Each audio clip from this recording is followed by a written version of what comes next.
ఆ తల్లి ఆ తండ్రి కొడుకుకి ఉత్తరం రాశారు, నాయనా మేము పెద్దవాళ్ళం అయిపోయాం, ఏమి చేసుకోలేకపోతున్నాం, మీ అమ్మ కూడా ఆరోగ్యం బాగోలేదు, కదలలేని పరిస్థితి, మీరిద్దరూ సెటిల్ అయిపోయారు, ఇల్లు కొనుక్కుంటానని డబ్బులు పంపించాను, ఇల్లు కొనుక్కున్నారు, ఈ వృద్ధాప్యంలో వచ్చి మీ ఇంట్లో కాస్త ఆ నీడలో ఉండాలని ఆశపడుతున్నావురా అని అంటే వెళ్ళి భర్త భార్యని అడిగాడు, ఈ వృద్ధాప్యంలో వాళ్ళు ఒంటరిగా ఉండడం కష్టమే కదా, మన ఇంట్లో ఉండటమే మంచిది కదా అంటే భార్య అంది, ఇంట్లో ఉండడానికి ఛాన్స్ లేదు, మరి ఏం చేద్దాం, బయట పాకేద్దాం, బయట పాకేసి పాకలో పెడదాం. సరే ఎక్కడో ఒక చోట పెడదామని చెప్పి బయట ఒక చిన్న పాకేశారు. ఆ పాకలోనే ఆ తల్లి తండ్రి ఉంటున్నారు.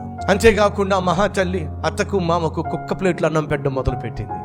అది కూడా ఒక ప్లేటే, ముందు మామయ్య భోజనం చేయాలి, ఆ తర్వాత అత్త భోజనం చేయాలి. ఏ ప్లేటు? కుక్క ప్లేటు. ఒకరోజు ఆ కుక్క ప్లేటు కాస్త మాయమైపోయింది. కనిపించకపోయేసరికి కోడలు గొడవ చేసింది, అరిచింది, కేకలేసింది. ఆ రోజు వాళ్ళిద్దరిని మార్చేసింది ప్లేటు కనిపించకపోయేసరికి.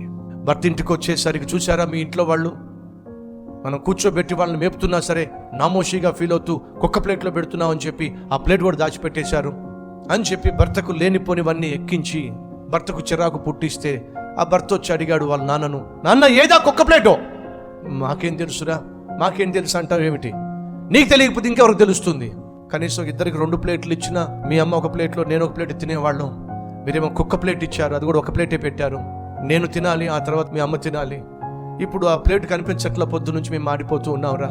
లేదు మీరే కావాలని చెప్పి ఆ ప్లేట్ దాచిపెట్టేశారు, మేమెందుకు దాచిపెడతావురా? వెంటనే భార్య అంటుంది, చూడండి ఎంత నాజుగ్గా మాట్లాడుతున్నా మీ నాన్న అని చెప్పి భర్తను ఇంకా ఎక్కేసేసరికి ఆ భర్త కోపం వచ్చేసింది. పక్కనే కర్ర ఉంటే కర్ర తీసుకుని తండ్రి మీదకి వెళ్ళి కొట్టేశాడండి.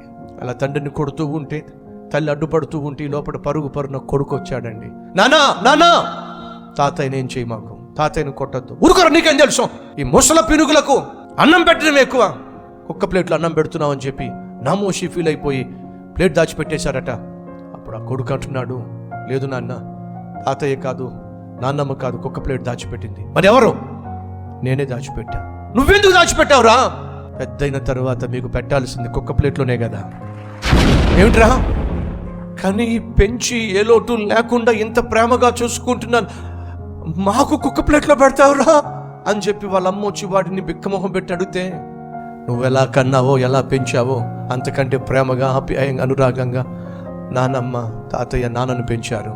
అలాంటి నాన్నే కుక్క ప్లేట్లు అన్నం పెడితే మీలాంటి వాళ్లకు ఆ రోజుల్లో కుక్క ప్లేట్ దొరుకుతాయో దొరకవు నాకు, కాబట్టి ఇప్పటి నుంచే కుక్క ప్లేట్ దాచిపెట్టా, ఇప్పుడు ఈ కర్ర కూడా దాచిపెడతా. మోసపోవద్దు, దేవుడు వెక్కిరించబడడు, మనిషి ఏం విత్తుతాడో దాన్ని కోయక తప్పదండి.